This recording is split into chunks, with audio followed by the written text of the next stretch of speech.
Hello friends, previous लेक्चरमध्ये आपण diffraction of light हा पार्ट सुरू केलेला आहे. We observed the diffraction of light. Diffraction means that is defined as the bending of waves around the corners of an obstacle or through an aperture into the region of geometrical shadow of the obstacle. किंवा आपण त्याला असंही म्हणू शकतो bending of light around the object, that is called as the diffraction of light. We observe the main two types of diffraction.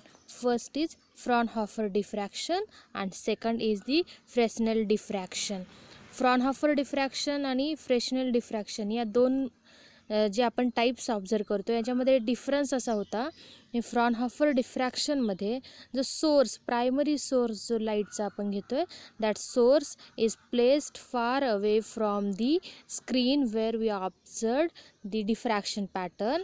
And Fresnel डिफ्रॅक्शनमध्ये काय आपण observe करतोय तर सोर्स, प्रायमरी सोर्स जो आहे आणि जे स्क्रीन आहे, ऑब्झर्विंग स्क्रीन, यांच्यामध्ये स्मॉलर डिस्टन्स आपण लक्षात घेतोय.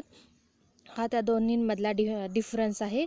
नाव here we observed in detail Fraunhofer diffraction. जो आपण दोन टाईप बघितलेले आहेत त्यांच्यामधला फ्रॉनहॉफर डिफ्रॅक्शन आपण इथं प्रॉपरली ऑब्झर्व करणार आहोत आणि त्याच्या थ्रू आपण काही पॉईंट्स इथं एक्सप्लेन करणार आहोत.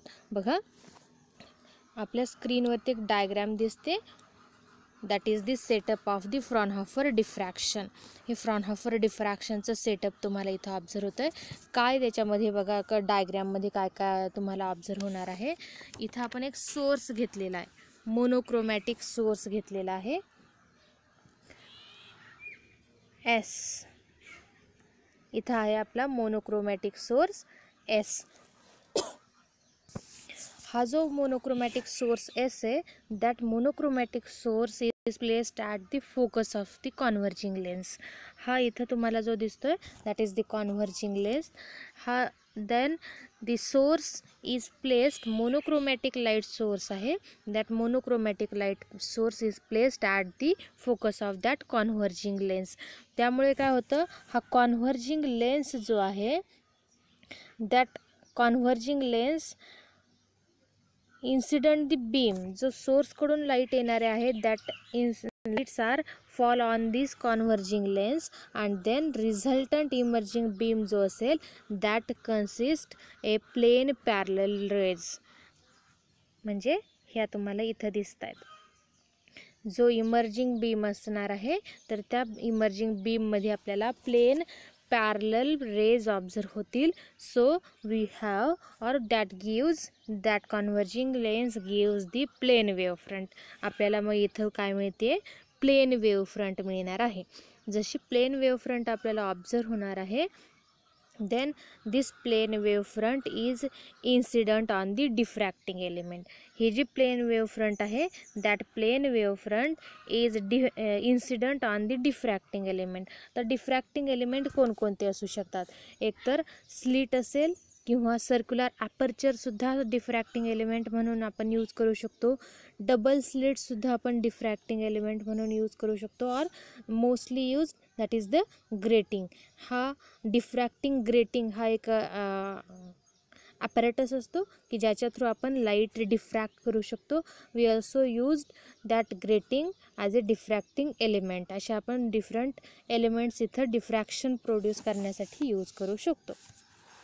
मग आपण जर हे डिफ्रॅक्शन ऑब्झर्व करणार आहोत तर त्या डिफ्रॅक्टिंग बीम्स ज्या आहेत त्यांना आपल्याला फोकस करण्यासाठी वी यूज्ड अनादर कॉन्व्हर्जिंग लेन्स. दुसरा एक अजून कॉन्व्हर्जिंग लेन्स आपण यूज करणार आहे, जो की इमर्जिंग बीम आहे आणि तो इन्सिडंट होणार आहे ऑन दी स्लिट किंवा circular aperture or double slit. याच्यावरती तो इन्सिडंट होऊन ज्यावेळेस त्याचं डिफ्रॅक्शन व्हायला लागेल, that time we use the another converging lens that is placed on the focus or that is placed in between the screen and the source. या दोघांच्या मध्ये तो तुम्हाला ऑब्झर्व होणार आहे. म्हणजे इथं दोन गोष्टी लक्षात येतात. By first converging lens we produce the plane parallel rays, means plane wave front आपण इथं प्रोड्यूस करतो. आणि सेकंड जो आपण कॉन्व्हर्जिंग लेन्स यूज केलेला आहे त्याच्या थ्रू आपण काय करणार आहे, जो इमर्जिंग बीम आहे, इन्सिडंट बीम जो आहे त्याला फोकस करण्यासाठी, स्क्रीनवरती फोकस करण्यासाठी आपण तो सेकंड कॉन्व्हर्जिंग लेन्स इथं प्लेस करणार आहोत. तर त्याचा सेटअप आपण केलेला असणार आहे. आता बघा, अजून आपण जे काही डिफ्रॅक्टिंग एलिमेंट्स आपण जे यूज करू त्यावरती आपल्याला लेन्स कोणता यूज करायचा हे डिपेंड असणार आहे. आता जर आपण सर्क्युलर ॲपर्चर यूज केलेलं असेल ॲज ए डिफ्रॅक्टिंग एलिमेंट, सोर्सच्या समोर हा जो आपला एस सोर्स आहे, या एस सोर्सच्या in front of S source we use the circular aperture. इथं जे आपण स्लीट यूज केलेली आहे, ए बी ही स्लीट असणार आहे. तर ह्या ए बी स्लीट पेक्षा जर आपण सर्क्युलर ॲपर्चर यूज केलेलं असेल तर त्यावेळी आपल्याला कॉन्व्हर्जिंग लेन्स असा न यूज करता we used the by convex lenses. इथं आपल्याला यूज करावे लागणार आहेत बाय कॉन्व्हेक्स लेन्स. आणि जर आपण लिनियर एलिमेंट यूज केलेला असेल, जसं की स्लीट असेल किंवा ग्रेटिंग असेल, that are the linear diffracting elements. जर आपण लिनियर एलिमेंट्स यूज केलेले असतील तर आपल्याला इथं सिलेंड्रिकल लेन्सेस यूज करावे लागणार आहेत to focus the diffracting light.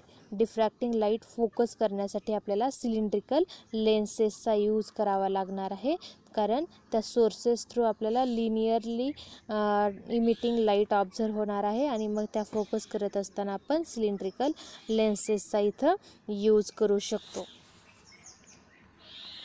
नाव आता बघा, अजून पुढे आपल्या याच्यामध्ये कन्स्ट्रक्शन काय आहे. आपल्याला van the primary source emit the light and we use the converging lens to produce the plane parallel rays or plane wave front, then here we observe the y dash is the cross section of the plane wave front. हा इथं जो y and y dash जो आहे that is the cross section of the plane wave front. this wave front जे incident wave front असणार आहे, that incident wave front is incident on the slit A B. ही plane wavefront जी Y dash आहे ती slit A बी वरती तुम्हाला incident झालेली दिसेल. That slit having width A B that is denoted by small A. Small एने सुद्धा तुम्हाला ते स्लीटची विड्थ आपण इथे इंडिकेट करू शकतो. So here A B is the single slit of width A B or small a. आता याच्यामध्ये अजून एक पॉईंट आहे O, that O is the centre of slit. हा ओ जो इथं तुम्हाला ऑब्झर्व होणार आहे that O is the centre of the slit. आणि ही जी स्लीट आपण प्लेस केलेली आहे that slit is perpendicular to the length of the paper.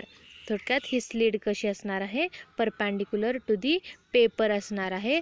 When the slit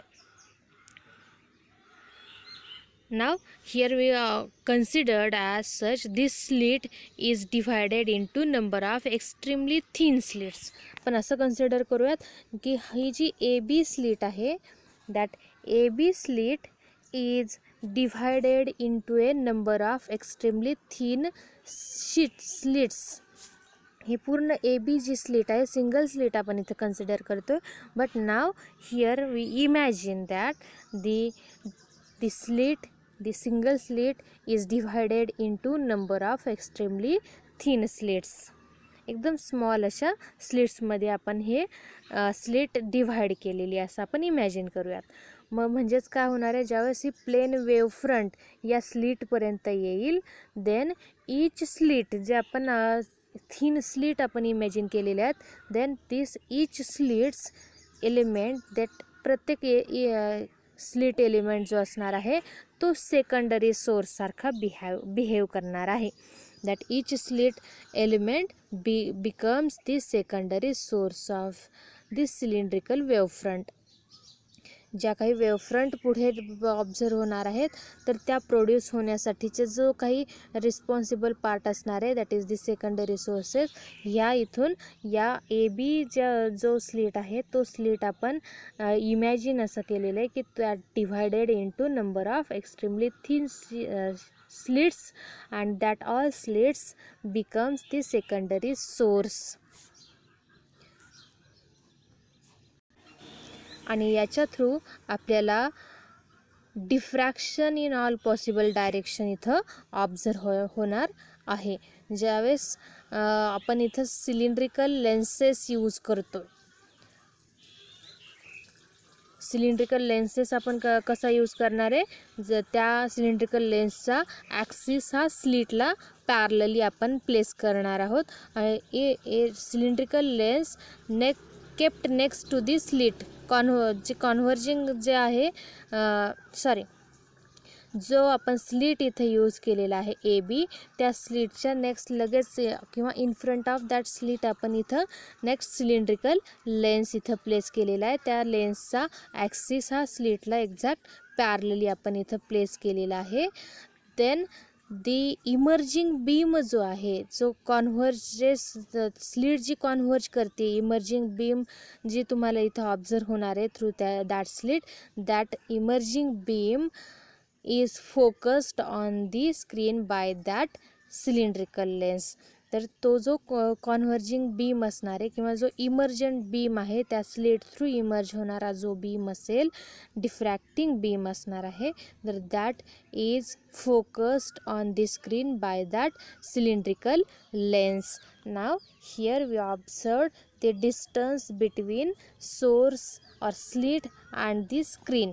या दोघांमध्ये आपल्याला इथं डिस्टन्स ऑब्झर्व होणार आहे, slit and the screen. That distance is denoted by D इथं. आणि हे जे D डिस्टन्स आपण ऑब्झर्व करतोय, that D distance is nearly equivalent to the focal length of that lens. जो आपण इथं लेन्स यूज केलेला असणार आहे, त्या लेन्सच्या फोकल लेंथ च्या जवळपास तुम्हाला हे डिस्टन्स ऑब्झर्व होणार आहे. म्हणजे जो सोर्स आपण सेकंडरी सोर्सेस ज्या आपण स्लिट इथं डिफ्रॅक्टिंग एलिमेंट जो यूज केलेला आहे, त्यापासून ऑब्झर्विंग स्क्रीनपर्यंतचे जे डिस्टन्स असेल, that is capital D and that is nearly equivalent to the focal length of the lens. आणि हे जे डिस्टन्स असणार आहे, या दोन पॉईंटमध्ये जे डिस्टन्स असेल, that distance is very much greater than the width of the slit. जी विड्थ आपण कन्सिडर करतोय स्लिटची, AB जी स्लिट आहे, या AB स्लिटच्या विड्थपेक्षा हे डिस्टन्स मॅक्झिमम असणार आहे. जी विड्थ आपण कन्सिडर करतो A, विड्थ ऑफ स्लिट जी आपण ऑब्झर्व केलेली आहे A, that width is nearly in order of 10⁻⁴ to 10⁻³ metre असू शकते. पण जे D डिस्टन्स आपण ऑब्झर्व केलं, कॅपिटल D म्हणजे distance between the source and the screen, हे जे कॅपिटल D डिस्टन्स इथं आपण ऑब्झर्व केलेलं आहे, that distance is in order of 10 metre. हे मॅक्झिमम डिस्टन्स असणार आहे. आणि हे डिस्टन्स आपल्याला इथं ऑब्झर्व होतं आहे, D capital D is very much greater than A.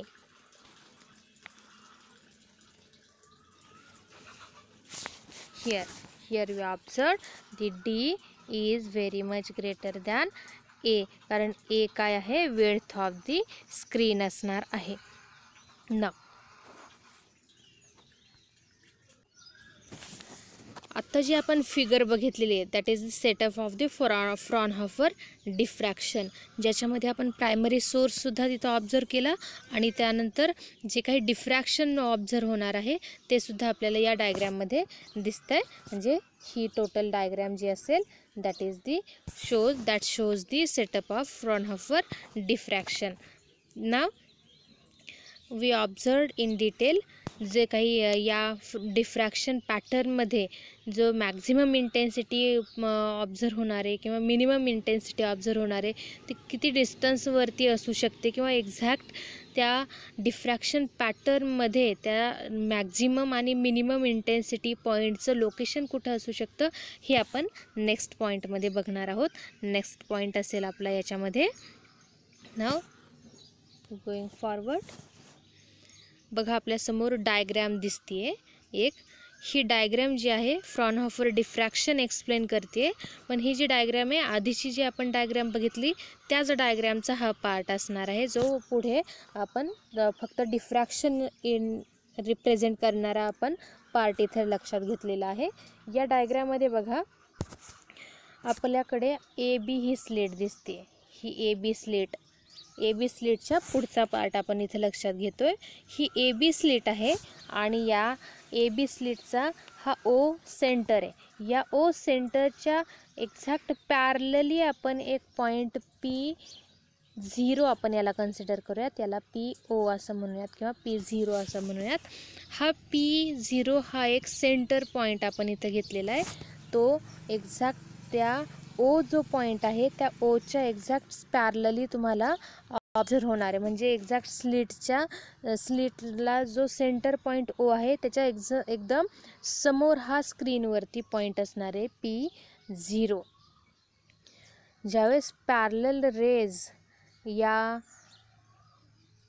Slit through आपण ऑब्झर्व करतोय, स्लिटमधून ज्यावेळेस त्या रेज तुम्हाला डिफ्रॅक्ट होताना ऑब्झर्व होत आहेत. We observe the two set. या डायग्रॅममध्ये आपण ऑब्झर्व करतोय two set of parallel rays की ज्या स्लिट ए बी पासून ओरिजिन झालेल्या आहेत. हा दोन सेट पॅरलल रेजचे आपल्याला दिसत आहेत. हा पहिला सेट असेल, हा पहिला सेट आहे आणि दुसरा सेट जो असणार आहे दुसऱ्या सेटमध्ये ह्या खालच्या रेज आहेत, that is the parallel rays. असे दोन सेट्स आपल्याला पॅरलल रेजचे स्लिट थ्रू ओरिजिन झालेले ऑब्झर्व होणार आहेत. दोघांचे सेंटरपासून जे फोकस पॉईंट असणार आहे तो सिमेट्रिकल असणार आहे. या डायग्रामवरून आपल्याला असं दिसतंय central and the symmetrical beam जे असणार आहेत that focus at the central point P0. हा सेंट्रल बीम आणि त्यापासून हे सिमेट्रिक बीम असणार आहेत. हे कुठं फोकस होतात? P0ला इथं तुम्हाला फोकस झालेले दिसणार आहेत की जो P0 हा एक्झॅक्ट सेंट्रल पॉईंट असणार आहे आणि तो पॅरलल टू दी O असणार आहे. जो सेंटर O आहे, सेंटर ऑफ स्लिट जो आहे O, त्याला तो एक्झॅक्ट त्याच्या समोर in front of that central point O तुम्हाला तो ऑब्झर्व होणार आहे. म्हणजे जे काही आपल्याला दोन पॅरलल रेज ओरिजिन झालेले दिसत आहेत स्लिट थ्रू, तर त्याच्यामधला एक सेट जो आहे तर तो एक सेट एक्झॅक्ट सेंट्रल पॉईंटवरती फोकस झालेला दिसेल, म्हणजे इथे फोकस झालेला दिसणार आहे. ह्या रेज पॅरलल आहेत, ॲक्सिसला त्या पॅरलल आहेत आणि A to B पासून सुद्धा त्या फोकस झालेल्या आहेत. या रेज बघा A to B जे आपण फर्स्ट पॅरलल रेज इथं ऑब्झर्व करतोय, दॅट A to B मध्ये जे काही पॉईंट्स असतील, all these points emits the ray, all these point are equidistance. हे सगळे कसे असणार आहेत? इक्विडिस्टन्स असणार आहेत आणि याच्या थ्रू ज्या काही रेज तुम्हाला इमिट झालेल्या दिसणार आहेत, all rays travels or have equal optical path. ज्या PO पर्यंत येणार आहेत, या PO पर्यंत येतील, तर इथपर्यंत येणाऱ्या ज्या काही रेज असणार आहेत A to B मधले कोणतेही आपण पॉईंट्स तिथं कन्सिडर केले, त्या पॉईंट्समधून ज्या पॅरलल रेज तुम्हाला ऑब्झर्व होणार आहेत, तर त्या ट्रॅव्हल होत असताना या पॉईंट PO पर्यंत ट्रॅव्हल होत असताना they all rays must be having the equal optical path. त्या प्रत्येक रेजचा जो ऑप्टिकल पाथ जो असणार आहे तो इक्वल असणार आहे. म्हणजे ज्या काही रेज ओ या पॉईंटपर्यंत येत आहेत. That all rays are in same phase. सगळ्या ह्या कशा असणार आहेत, सेम फेजमध्ये असतील. त्यामुळे या P0 या पॉईंटवरती आपल्याला कन्स्ट्रक्टिव्ह इंटरफरन्स ऑब्झर्व होणार आहे. ह्या पॉईंट P0 या पॉईंटला आपल्याला कन्स्ट्रक्टिव्ह इंटरफरन्स ऑब्झर्व होतं आहे. म्हणजेच हा जो तुमचा पॉईंट असणार आहे तो तुमचा सेंट्रल मॅक्झिमाचा पॉईंट असू शकतो. That P0 at the point P0 we observe the central maxima. कारण जे सगळे काही पॅरलल रेज असतील A to B या पॉईंट्समधले जे काही पॅरलल बीम्स असणारे all are focused at the central point P0 and all have equal optical path, all are in the same phase. So at point P0 we observe the constructive interference, and that is the maxima bright point इथं produce झालेला दिसणार आहे. And P0 is the central point. So here we observe the central maximum point. So जर आपण diffraction पॅटर्नमधला आता या केसमध्ये ज्यावेळेस आपण डिफ्रॅक्शन पॅटर्नचा सेंट्रल मॅक्झिमा आपण ऑब्झर्व करतो आहे, तर तो सेंट्रल मॅक्झिमा आपल्याला P0 या पॉईंटला ऑब्झर्व होणार आहे. सेंटर पॉईंटला आपल्याला तो सेंट्रल मॅक्झिमा ऑब्झर्व होणार आहे. तो सेंट्रल मॅक्झिमा केव्हा ऑब्झर्व होतो आहे, तर when the waves having equal optical path and the same phase difference or same phase, that rays having same phase किंवा same phase difference असेल तर तुम्हाला तिथं कन्स्ट्रक्टिव्ह इंटरफरन्स ऑब्झर्व होणार आहे. And we get the central maxima. तर आपल्याला इथं लक्षात आलेलं आहे सेंट्रल मॅक्झिमाची पोझिशन किंवा त्याचं लोकेशन कुठं असू शकतं. तर नेक्स्ट पॉईंट आपण बघूयात. जर हा P0 पॉईंट सोडून इतर कोणताही आपण स्क्रीनवरती पॉईंट घेतला तर त्या पॉईंट्सवरती मिनिमम किंवा मॅक्झिमम इंटेन्सिटीचे पॉईंट असू शकतात. मग मॅक्झिमम इंटेन्सिटीचा पॉईंट कुठे असू शकतो आणि मिनिमम इंटेन्सिटी पॉईंट कुठे असू शकतो हे आपल्याला इथं ऑब्झर्व करायचं आहे नेक्स्ट पॉईंटमध्ये. तर बघा, हिअर वी कन्सिडर्ड अनादर पॉईंट P. आपण आता दुसरा एक पॉईंट ऑब्झर्व केलेला आहे P. हा जो पॉईंट आहे तो A to B मधले जे पॉईंट आहेत, ह्या स्लिट जी आहे A to B, AB जी स्लिट आहे यांच्यामधल्या सगळ्या पॉईंट्सपासून जसा P0 हा इक्वल डिस्टन्सवरती होता तसा P हा आता सेम डिस्टन्सवरतीच असेल असं नाही. तर त्या Pची कंडिशन, त्या Pची पोझिशन ही अँग्युलर पोझिशन ही थिटा एवढ्या अँगलने तुम्हाला हा P सिच्युएट झालेला ऑब्झर्व होणार आहे. त्या ABला थिटा एवढ्या अँगलने तो P पॉईंट सिच्युएट झालेला ऑब्झर्व होणार आहे. आणि त्याच्यामध्ये आपल्याला एक डायग्रामॅटिकल कन्स्ट्रक्शन इथं आपल्याला ऑब्झर्व करता येऊ शकतं. का आहे बघूयात.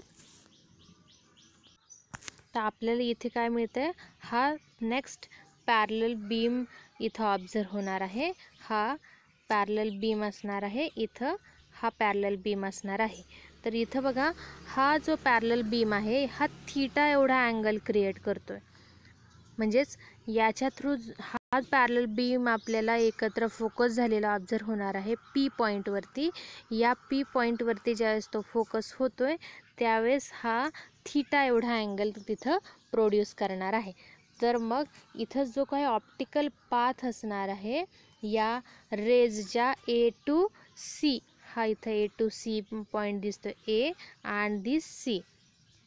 तर A to C मध्ये जे काही रेज तुम्ही ऑब्झर्व करणार आहेत तर हा यांचा ऑप्टिकल पाथ जो असेल तो ऑप्टिकल पाथ या AM याला तुम्हाला नॉर्मल ऑब्झर्व होणार आहे.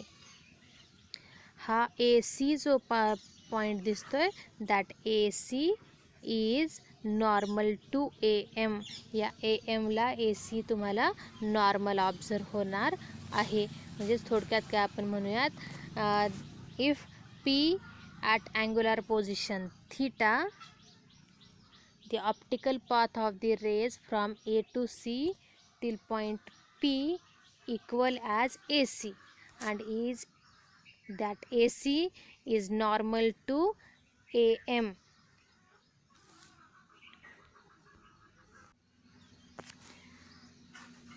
We observe there is no path difference or phase difference between these ray किंवा ज्यावेळेस AC हा आपल्याला इथं AM ला नॉर्मल ऑब्झर्व होतोय. Then for this point onward there is no path difference or phase difference between these rays.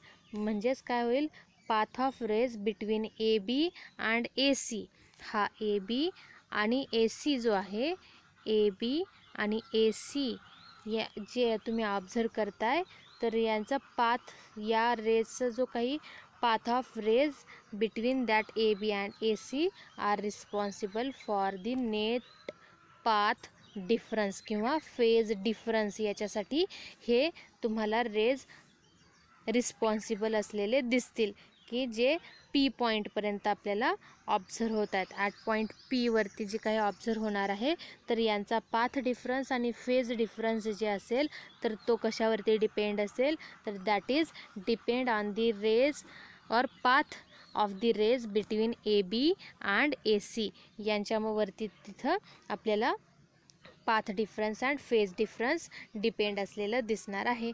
तर हा जो पाथ डिफरन्स असेल या ए टू सी जो आपण ऑब्झर्व केलेला आहे तर यांचा जो पाथ डिफरन्स असणार आहे एक्स्ट्रीम रेजमध्ये जर आपण पाथ डिफरन्स ऑब्झर्व केला तर that path difference is B C equal to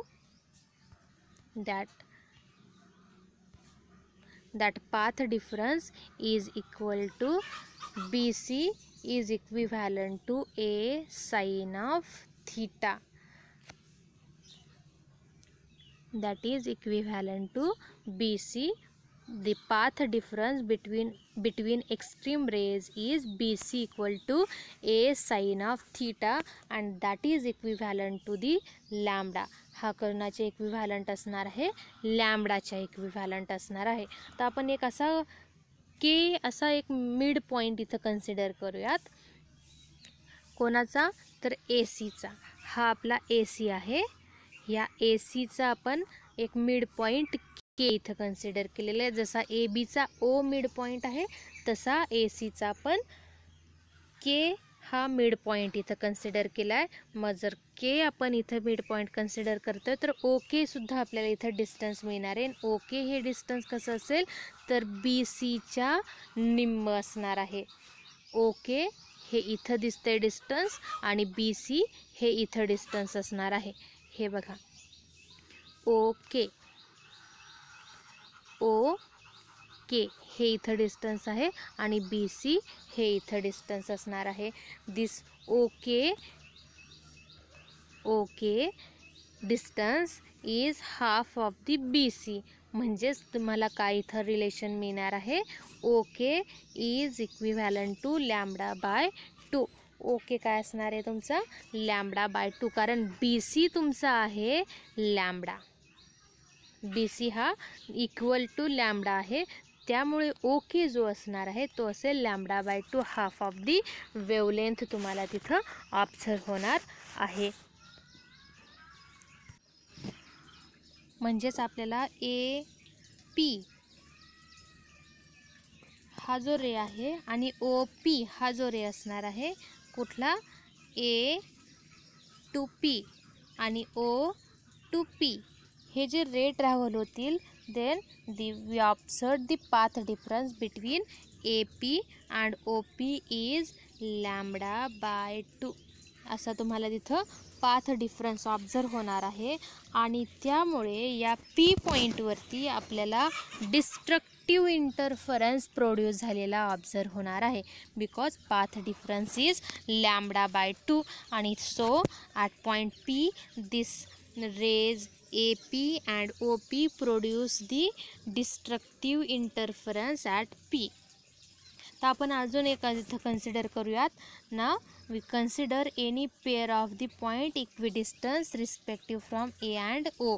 ए आणि ओ जो आपण लक्षात घेतोय, यापासून आपण असे काही 2 पॉईंट इथं कन्सिडर करूयात की जे इक्विडिस्टन्स असतील, जसं की G and H. G and H. Here G and H.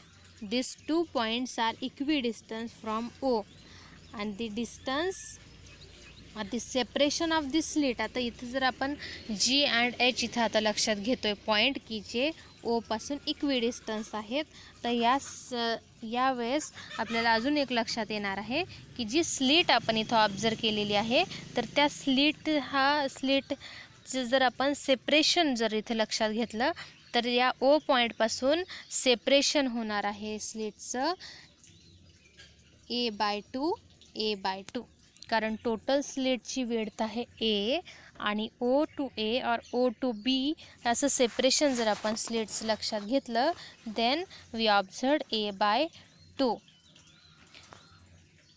a/2 हे तिथं सेपरेशन असणार आहे, आणि जी अँड एच हा आपण असा असे 2 इक्विडिस्टन्स पॉईंट इथं लक्षात घेतलेले आहेत. आता बघा, अशा हे जे जी अँड एच जे आपण इथं पॉईंट कन्सिडर केलेले आहेत, जे पेअर आपण कन्सिडर केलेला आहे, तर त्यांचा पाथ डिफरन्स जो असेल पी पॉईंटपर्यंत ज्या त्या जी अँड एचकडून ज्या रेज येणार आहेत, तर त्यांचा पाथ डिफरन्स जो असेल दॅट इज λ/2. या जी अँड एच थ्रू ज्या रेज पी पॉईंटपर्यंत तुम्हाला ऑब्झर्व होणार आहेत will have a path difference of λ/2 at point P. या पॉईंट पी वरती तुम्हाला जी एच थ्रूसुद्धा आपल्याला λ/2 एवढा पाथ डिफरन्स प्रोड्यूस झालेला ऑब्झर्व होणार आहे. मीन्स जे आपण पेअर इथं कन्सिडर करतोय ए ओ अँड ओ बी, या पॉईंट्समध्ये जे काही आपण इक्विडिस्टन्स पेअर इथं कन्सिडर करतो, तर ते पेअर्स आपल्याला पी पॉईंटवरती डिस्ट्रक्टिव्ह इंटरफरन्सच प्रोड्यूस करताना ऑब्झर्व होणार आहे, बिकॉज पाथ डिफरन्स इज λ/2. इथं तुम्हाला पाथ डिफरन्स काय ऑब्झर्व होतोय पी पॉईंटवरती λ/2. ह्या ए ओ किंवा बी ओ यामधले कोणतेही आपण जर पेअर कन्सिडर केले, तर तुम्हाला तिथं त्या पेअर्स थ्रू ज्या रेज इमिट होणारे अप टू पी, तर त्या डिस्ट्रक्टिव्ह इंटरफरन्स प्रोड्यूस करताना तुम्हाला दिसतील. म्हणजेच या पॉईंट पी वरती or this point on that point P we observe the first minimum. या पॉईंट पी वरती आपल्याला फर्स्ट मिनिमम ऑब्झर्व होणार आहे. आपण पुन्हा इथं एक आधी लक्षात घ्यायचं आहे, constructive interference and destructive interference अशी आपण इथं पॉईंट बघतोय. कन्स्ट्रक्टिव्ह इंटरफरन्स म्हणजे काय, जिथं maximum bright spot maximum intensity असेल, आणि डिस्ट्रक्टिव्ह इंटरफरन्स म्हणजे मिनिमम इंटेन्सिटी किंवा डार्क फ्रिंज जिथं प्रोड्यूस होते. म्हणजे आत्तापर्यंत आपण काय काय पाहिलं, तर जो पी ओ पॉईंट आहे, जो सेंट्रल पॉईंट आहे, इथं आपल्याला सेंट्रल मॅक्झिमा ऑब्झर्व होतोय, कारण पाथ डिफरन्स फेज डिफरन्स हा सेम आहे. ए बी पासून P0चा पाथ डिफरन्स फेज डिफरन्स हा सारखा आहे, पण त्याच्या व्यतिरिक्त आपण हा पी पॉईंट जर लक्षात घेतला, तर तुम्हाला तिथं ऑब्झर्व होणार आहे λ/2. तर त्यामुळे या पी पॉईंटवरती आपल्याला डिस्ट्रक्टिव्ह इंटरफरन्स प्रोड्यूस झालेला दिसेल. म्हणजेच हा पी पॉईंटवरती we observe the first minimum. या पी पॉईंटवरती आपल्याला फर्स्ट मिनिमम ऑब्झर्व होणार आहे. सिमिलरली आपण अजून स्क्रीनवरती असे पॉईंट ऑब्झर्व करू शकतो की ज्या पॉईंट्सवरती पाथ डिफरन्स तुम्हाला ऑब्झर्व होतोय 2 lambda 3 lambda and up to n lambda असा पाथ डिफरन्स आपल्याला त्या स्क्रीनवरती असे पॉईंट्स आहेत की ज्या पॉईंट्सवरती आपल्याला हे पाथ डिफरन्स ऑब्झर्व होतात between the extreme rays reaching from them. तर त्यावेळेस तुम्हाला त्या पॉईंट्सवरती जिथं आपल्याला असा पाथ डिफरन्स ऑब्झर्व होत आहेत, तर ऑन दॅट पॉईंट और this points will be dark. हे पॉईंट्स कसे असणार आहेत, डार्क असणार आहेत.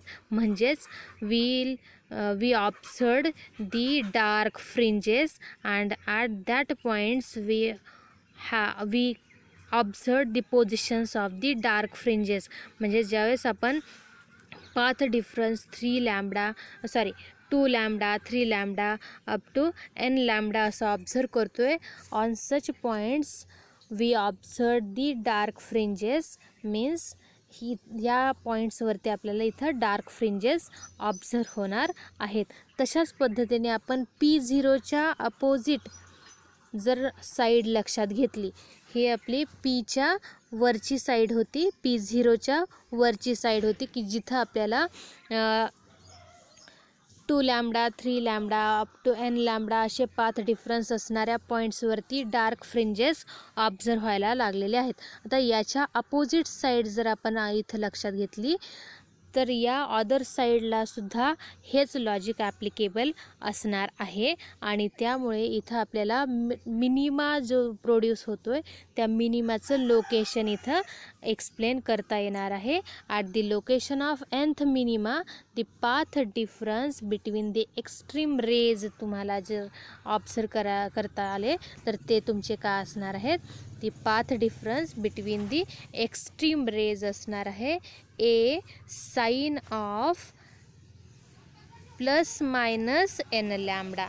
That is the path difference between the extreme rays. जे तुमचे nth मिनिमा तुम्हाला ऑब्झर्व होणार आहेत, the location of nth minima the path difference between the extreme rays काय असणार आहे, a sine of theta equal to plus minus n lambda असा तुम्हाला इथं ऑब्झर्वेशन मिळणार आहे. तर इथं आपल्याला मिनिमाच्या पोझिशन्स इथं एक्सप्लेन करता आलेल्या आहेत.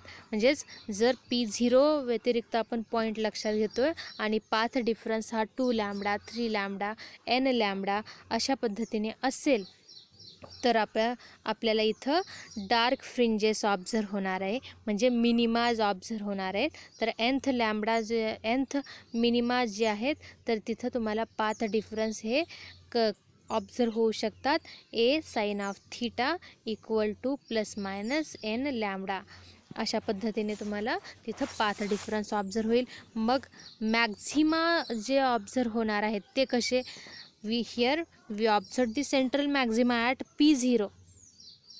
पण दुसऱ्याही पॉईंट्सवरती असे काही मॅक्झिमम इंटेन्सिटी पॉईंट ऑब्झर्व होऊ शकतात. मग हे नेक्स्ट मॅक्झिमाज कसे ऑब्झर्व होणार, तर हे मॅक्झिमा जे असतील इथं जर आपल्याला मिनिमाच्या पोझिशन्स ऑब्झर्व होत आहेत, then the maxima here we considered or we assume that the maxima to be in between the respective minimas.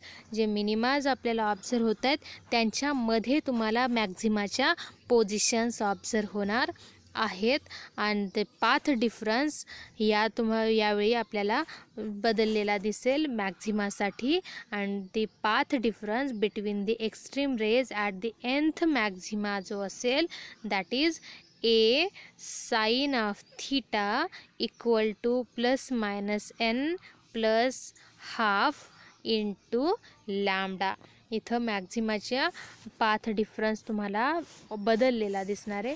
म्हणजेच हा मॅक्झिमा कसा असेल तर maxima to be in between the respective मिनिमाच्या मध्ये तुम्हाला मॅक्झिमाच्या पोझिशन्स ऑब्झर्व होतील and the path difference of that maximas are a sine of theta equal to plus minus n plus 1/2 into lambda. By this we find out the position of the each maxima. First Maxima, second Maxima, third Maxima, प्रत्येक मॅक्झिमाज जे produce होणार आहेत तर त्या maximas जे आपल्याला path difference इथं find out करता येणार आहे आणि त्याच्या थ्रू आपण we explain the positions of the maxima. अशा पद्धतीने आपल्याला locations of minima and maxima इथं एक्सप्लेन करता येत आहे. इथं मॅक्झिमा जो तुम्ही ऑब्झर्व करणार डिफ्रॅक्शन पॅटर्नमध्ये त्याचा पाथ डिफरन्स आपण जर लक्षात घेतला तर तो आपल्याला या फॉर्म्युला थ्रू एक्सप्लेन करता येईल.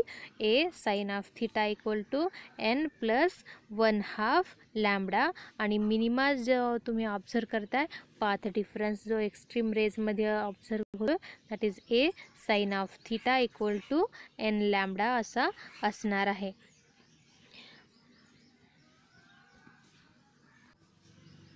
जर आपण डिफ्रॅक्शन पॅटर्न ऑब्झर्व केला एक्सपेरिमेंटली जर आपण ऑब्झर्व करतो एक्झॅक्ट त्यात तो डिफ्रॅक्शन पॅटर्न जर ऑब्झर्व करतोय तर तुमचा जो मॅक्झिमा असणार आहे तो मॅक्झिमा एक्झॅक्ट मिनिमाच्या सेंट्रलला किंवा मिडवे असेलच असं नाही, नियरली मिडवे तुम्हाला तो ऑब्झर्व होणार आहे. That maxima are nearly midway and not exactly midway between the dark fringes. Dark फ्रिंजेसच्या एक्झॅक्ट मिडल पॉईंटलाच तो मॅक्झिमा असेल असं नाही, नियरली मिडल पॉईंटच्या जवळपास तुम्हाला तो मॅक्झिमा ऑब्झर्व होणार आहे. डार्क फ्रिंजेसच्या जवळपास मिडल पॉईंटला तुम्हाला मॅक्झिमा इथं ऑब्झर्व होणार आहे.